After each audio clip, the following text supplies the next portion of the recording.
Breaking news చూస్తున్నా. మేడ్చల్ మల్కాజ్గిరి జిల్లా కుత్బులాపూర్ మండలం సూరారం పోలీస్ స్టేషన్ పరిధిలోని ఫార్మా కంపెనీలో అగ్ని ప్రమాదం సంభవించింది. జీడిమెట్ల పారిశ్రామిక వాడలోని ఆరోరా పరిశ్రమలో రసాయన ప్రమాదం జరిగింది. రియాక్టర్లో కెమికల్ మిక్స్ చేస్తుండగా ఒక్కసారిగా మంటలు చెలరేగాయి. ఈ దుర్ఘటనలో ఒకరు అక్కడికక్కడే మృతి చెందగా మరో ముగ్గురికి తీవ్ర గాయాలయ్యాయి. సూరారంకు చెందిన కార్మికుడు అనిల్ మృతి చెందగా గోపి, శ్రీనివాస్, బలరాం అనే ముగ్గురు కార్మికులు తీవ్రంగా గాయపడ్డారు. వారి పరిస్థితి విషమంగా ఉంది. గాయపడ్డ కార్మికులను సికింద్రాబాద్ యశోద హాస్పిటల్కు తరలించి చికిత్స అందిస్తున్నారు. ఘటనా స్థలానికి చేరుకున్న సూరారం పోలీసులు దర్యాప్తు చేస్తున్నారు.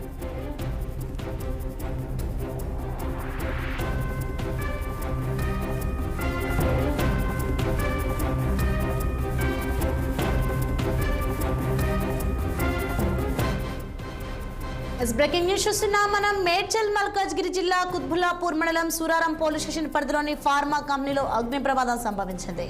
జీడిమెట్ల పారిశ్రామిక వాడలోని అరోరా పరిశ్రమలో రసాయన ప్రమాదం జరిగింది. రియాక్టర్లో కెమికల్స్ మిక్స్ చేస్తుండగా ఒక్కసారిగా మంటలు చెలరేగాయి. ఈ దుర్ఘటనలో ఒకరు అక్కడికక్కడే మృతి చెందగా మరో ముగ్గురికి తీవ్ర గాయాలయ్యాయి. సూరారంకు చెందిన కార్మికుడు అనిల్ మృతి చెందగా గోపి, శ్రీనివాస్, బలరాం అనే ముగ్గురు కార్మికులు తీవ్రంగా గాయపడ్డారు. వారి పరిస్థితి విషమంగా ఉంది.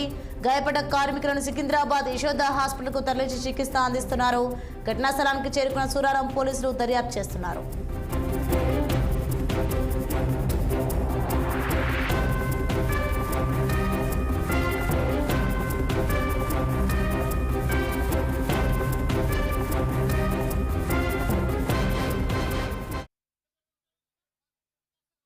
డిస్టిక్ వాళ్ళు వచ్చి ప్రాపర్ వచ్చి అనంతపూర్ గుత్తి డిస్టిక్ వాళ్ళు వచ్చి కూడా కొత్తగా 4-5 ఏళ్ళు అయింది సూరారంకి వచ్చి ఈ కంపెనీలో జాబ్ చేస్తున్నాడు. ఎటువంటి సేఫ్టీ ఇలా మార్నింగ్ వచ్చిన డ్యూటీకి 11 o'clock దాకా ఉన్నాడు. 11 బయటకు వచ్చి కాఫీ తాగిపోయినారని చెప్పారు. 11:30కి ఇట్లా ఇన్సిడెంట్ అయిందని ఫోన్ చేసి చెప్పడం ఎంతవరకు న్యాయం? అది మాకు అనుమానం కలుగుతుంది. ఇది ఏ సంగతి కూడా మాకు క్లియర్ ఇంటిమేషన్ లేదు. కాబట్టి ఇది మీద చర్య తీసుకోవాల్సిందిగా నేను కోరుకుంటున్నాను. చనిపోయిన వ్యక్తికి న్యాయం చేయాలి, కుటుంబానికి న్యాయం చేయాలని నేను డిమాండ్ చేస్తున్నాను. ప్రాపర్ వచ్చి అనంతపూర్